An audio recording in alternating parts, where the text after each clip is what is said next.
3 Yohanes pasal yang pertama, saudara kekasih, aku berdoa, semoga engkau baik-baik saja dan sehat-sehat saja dalam segala sesuatu.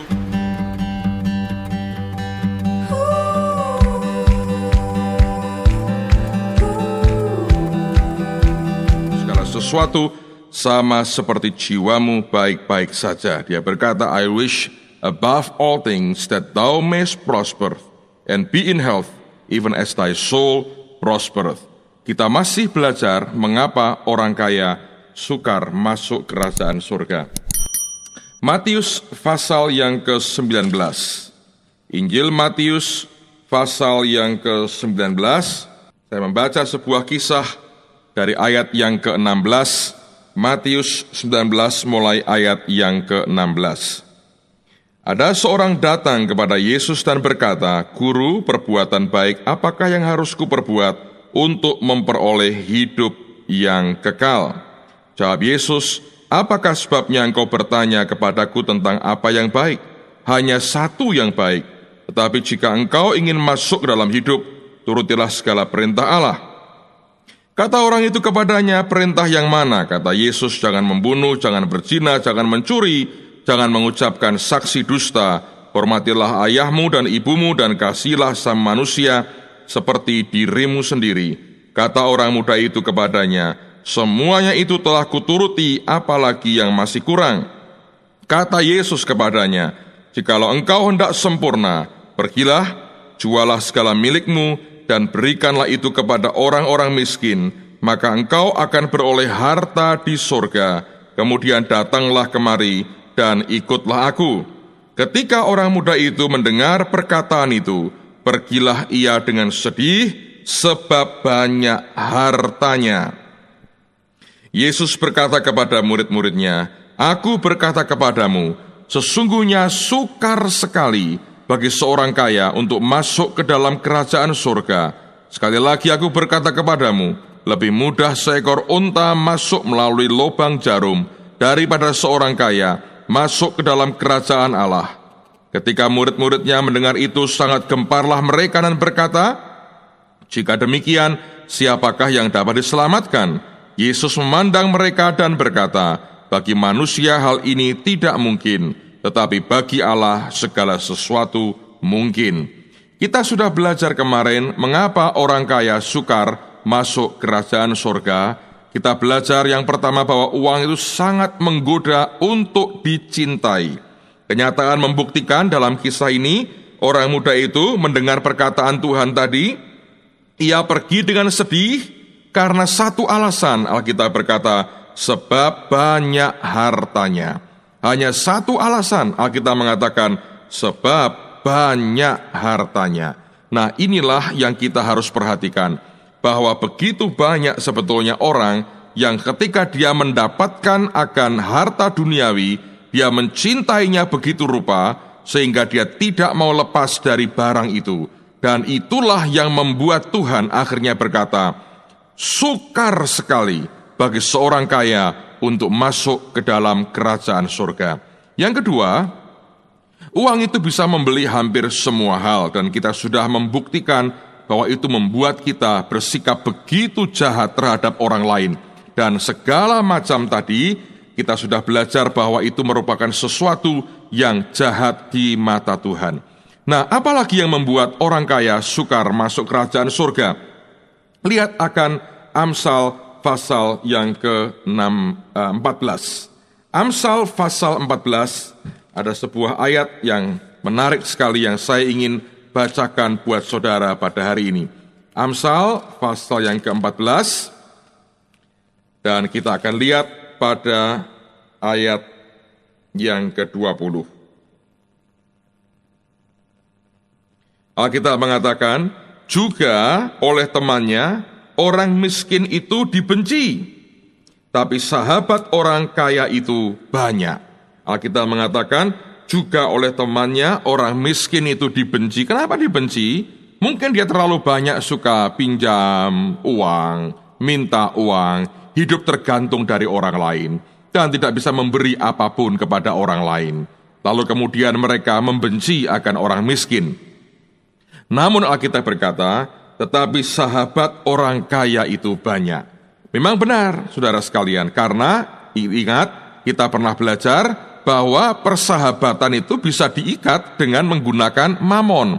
Nah, kalau orang itu punya mamon, punya harta yang banyak, tentu dia bisa ngikat persahabatan dengan semakin banyak orang. Nah, tetapi sisi lain yang tidak boleh dilupakan, pertanyaannya adalah, sahabat seperti apa yang dia miliki? Sebagian saya yakin akan menghasilkan sahabat-sahabat yang sungguh-sungguh sahabat yang sejati, yang tidak bergantung pada kekayaan si kaya itu. Tetapi ada juga kelak sahabat-sahabat palsu yang datang ke dia untuk sekedar menyukakan hati orang kaya itu, sehingga dia mendapatkan akan berbagai macam fasilitas dan kekayaan dan harta yang dimiliki oleh orang kaya tersebut. Nah, inilah bahayanya. Saya memperhatikan ada juga orang-orang percaya hari ini yang diberkati Tuhan, sehingga kekayaannya menarik begitu banyak teman-teman untuk mendekat kepadanya. Sebagian mungkin merupakan teman-teman yang tulus, yang sincere, yang memberikan akan nasihat yang baik. Tapi mungkin juga akan muncul orang-orang yang sekedar ingin menikmati fasilitas dan kekayaan yang orang itu punya. Lalu mereka menjadi sahabat yang palsu. Mereka mengiyakan apapun yang dikatakan oleh orang kaya ini.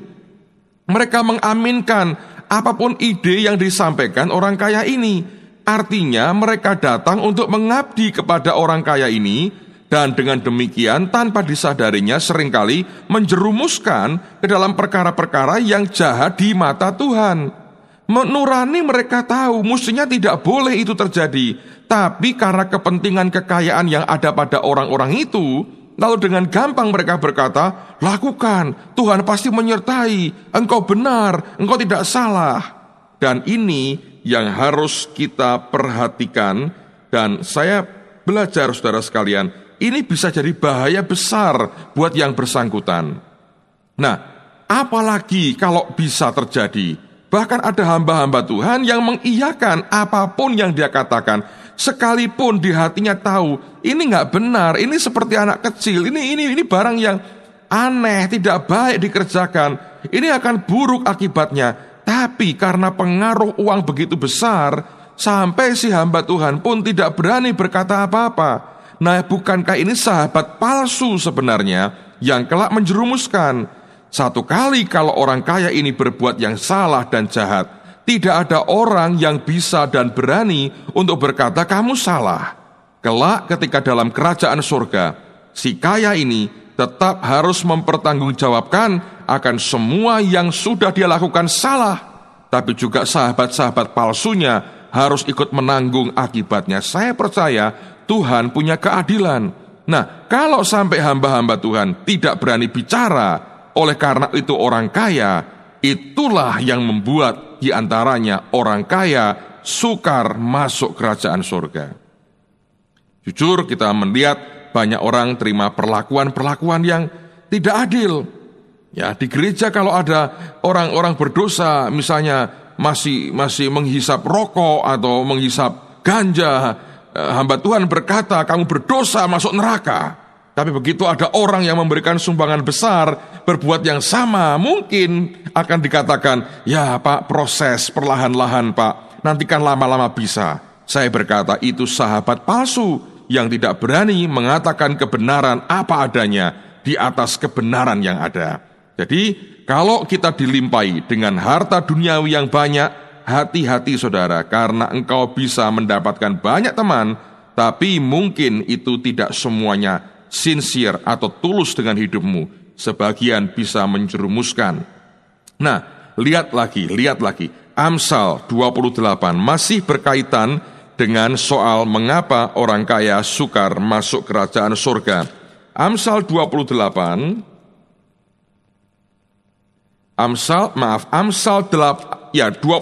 benar. Amsal 28. Lihat pada ayat yang ke-11.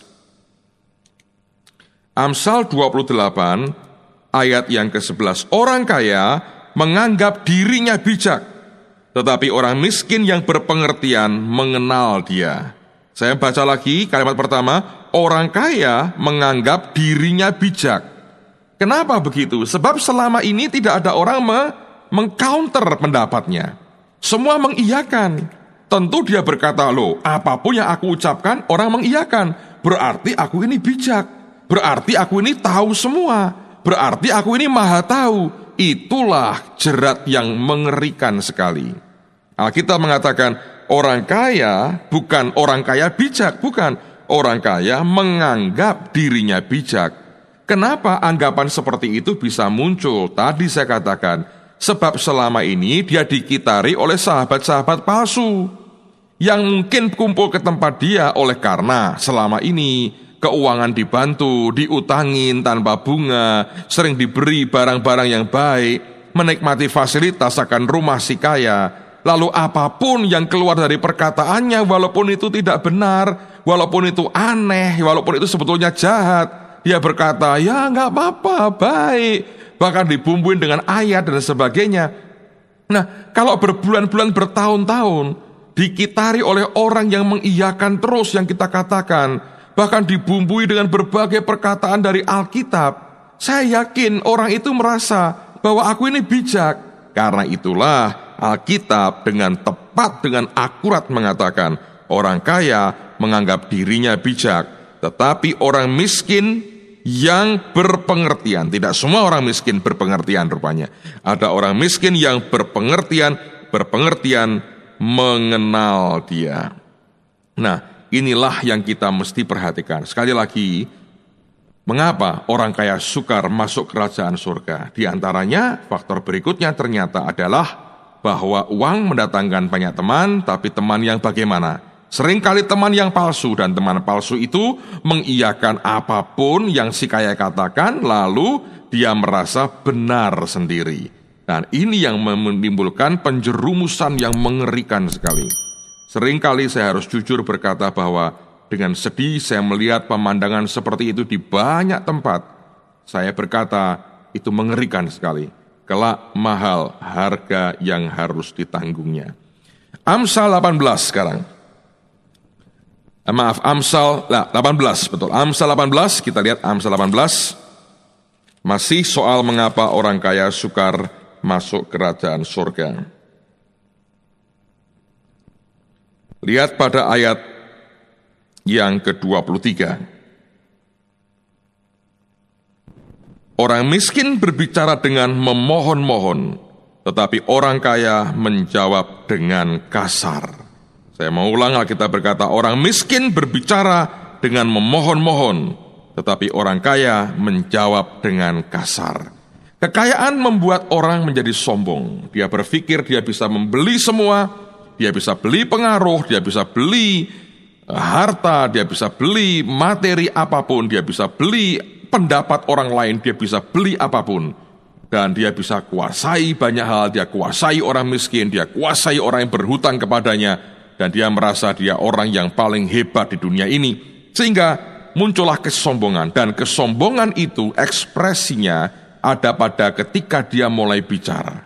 Nah, Alkitab mengatakan dengan jelas bahwa orang miskin berbicara dengan memohon-mohon, tetapi orang kaya menjawab dengan kasar. Dan ini bentuk kesombongan. Kesombongan yang terucapkan, yang muncul dari perkataan kita. Dan kesombongan yang terucapkan itulah yang sebetulnya berbahaya sekali. Pengucapan-pengucapan perkataan yang tidak berkenan di depan Tuhan, yang membuat kita seperti orang yang membual, menyombongkan diri. Ya, lihat ini perkataan berbahaya sekali. Kesombongan yang terucapkan dalam berbagai bentuk itu berbahaya sekali. Dan inilah yang kita harus waspadai. Uang yang ada pada kita membuat semuanya berubah. Dari pakaian yang kita pakai, kendaraan yang kita pakai, rumah yang kita huni, semuanya tiba-tiba berubah. Jam tangan di tangan kita, semuanya berubah. Dan tanpa sadar, itu mengangkat kecongkaan di hati kita.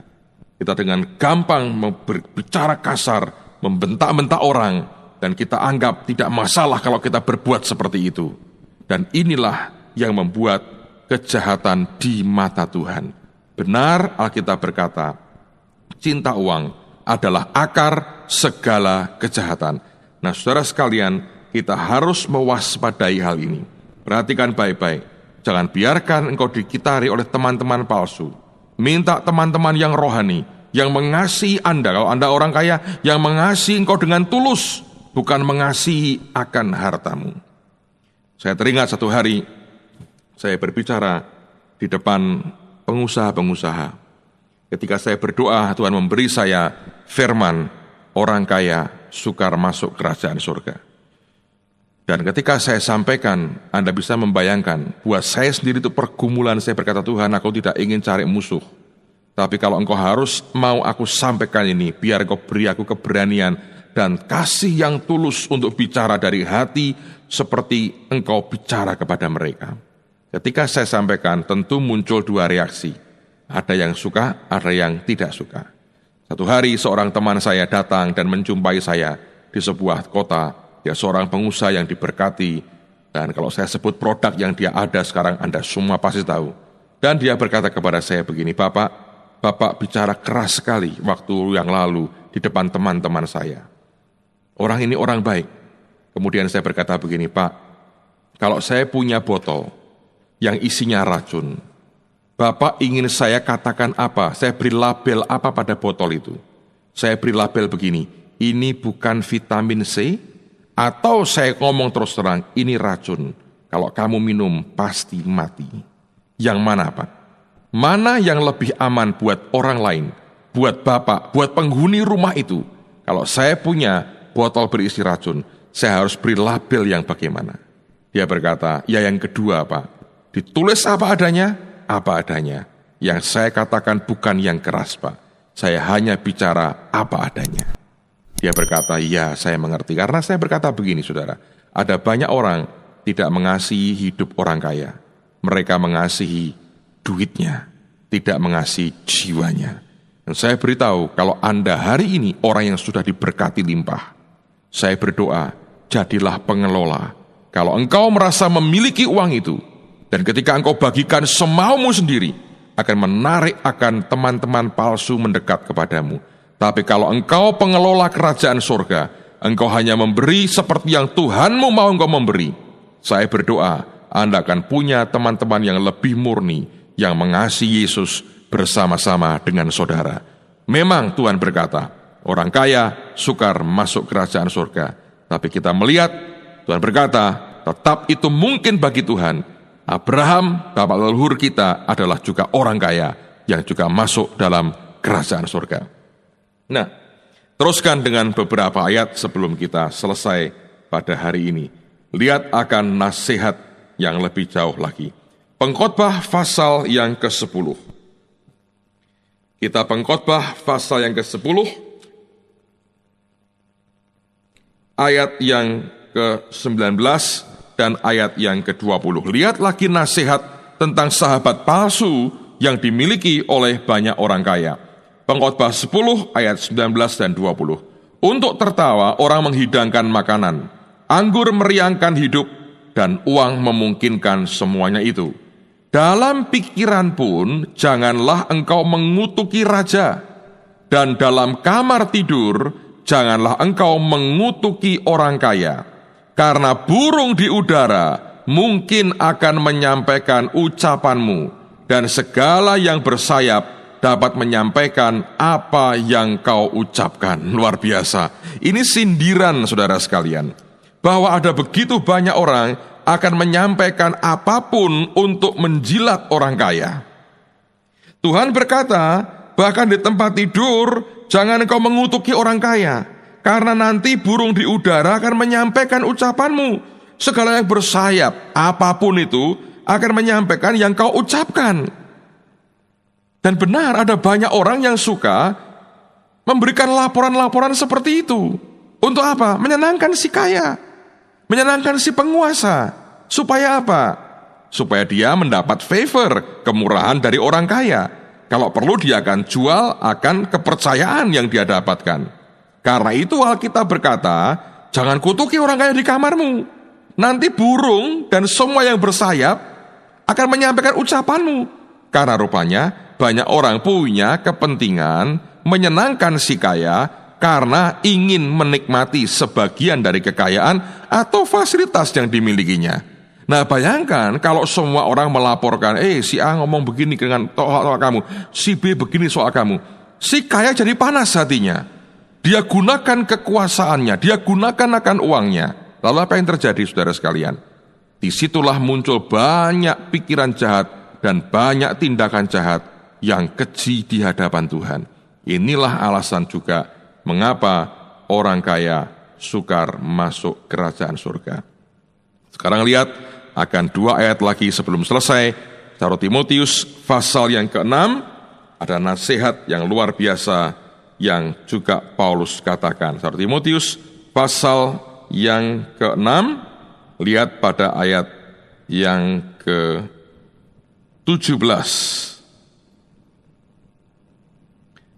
Saya akan bacakan 1 Timotius 6 mulai 17 sampai dengan ayat yang ke-19.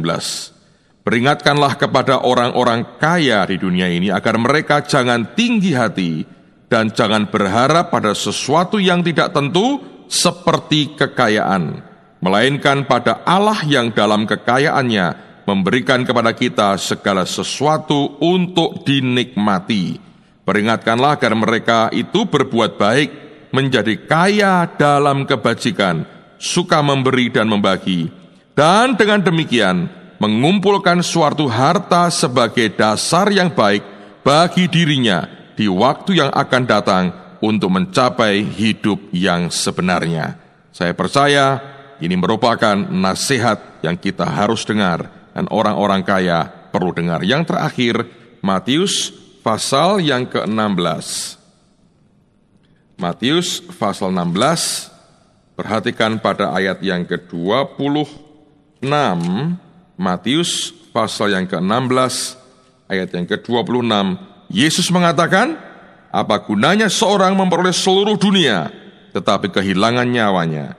Dan apakah yang dapat diberikannya sebagai ganti nyawanya? Jadi dibandingkan dengan harta yang kita punya, maka jiwa kita tentu jauh dan paling berharga dibandingkan dengan yang lain. Tuhan memberkati kita.